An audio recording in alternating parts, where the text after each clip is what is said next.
Bismillahirrahmanirrahim. Assalamualaikum warahmatullahi wabarakatuh.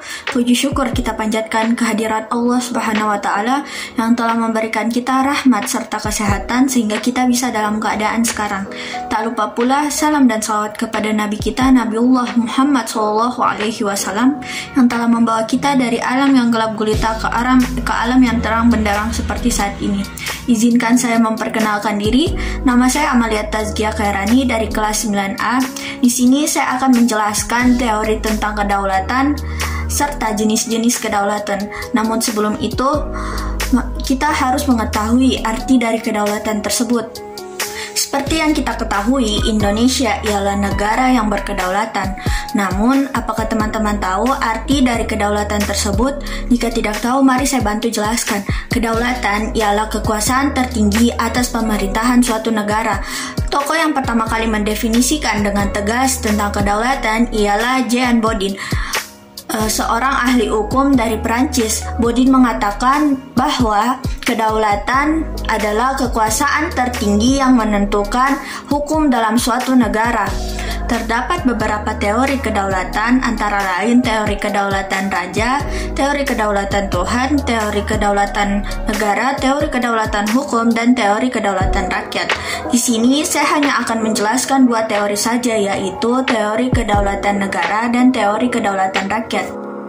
Yang pertama ialah teori kedaulatan negara. Menurut teori ini, kekuasaan pemerintahan bersumber dari kedaulatan negara.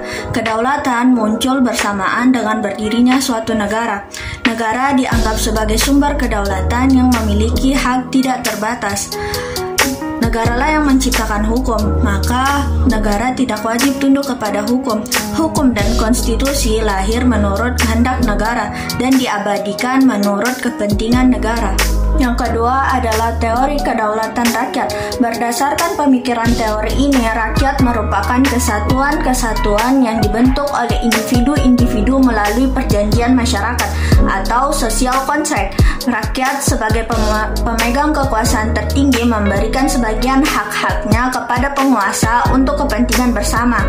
Penguasa yang dipilih dan ditentukan atas dasar kehendak rakyat atau umum melalui perwakilan yang duduk di dalam pemerintahan. Pemerintah yang berkuasa kemudian harus mengembalikan hak-hak sipil kepada warganya atau civil right. Ada pula jenis-jenis kedaulatan, yaitu kedaulatan ke dalam dan kedaulatan yang keluar. Maksud dari kedaulatan ke dalam ialah negara memiliki kewenangan tertinggi untuk memonopoli daerahnya. Tidak ada kekuasaan lain yang menyamai, menandingi, dan mengatasi segala bentuk kekuasaan yang ada di dalam negara tersebut.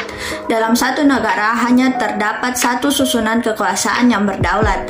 Namun, tetap hukum yang berlaku membatasi kedaulatan negara. Juga kedaulatan keluar, yaitu suatu negara berarti negara tersebut bebas, tidak terkait dan tidak tunduk kepada kekuasaan lain. Tetapi negara harus menghormati kedaulatan negara lain. Dengan demikian, negara berhak mengadakan hubungan dengan negara lain tanpa campur tangan dari negara lain. Mungkin hanya itu yang bisa saya sampaikan, lebih dan kurangnya mohon dimaafkan. Segala sesuatu yang sempurna hanya milik Allah dan segala kekurangan kembali kepada diri saya sendiri. Akhir kala, marilah kita sama-sama membaca doa kafaratul majelis. Subhanakallahumma wa bihamdika asyhadu an la ilaha illa anta astaghfiruka wa atubu ilaik. Summa wassalamualaikum warahmatullahi wabarakatuh.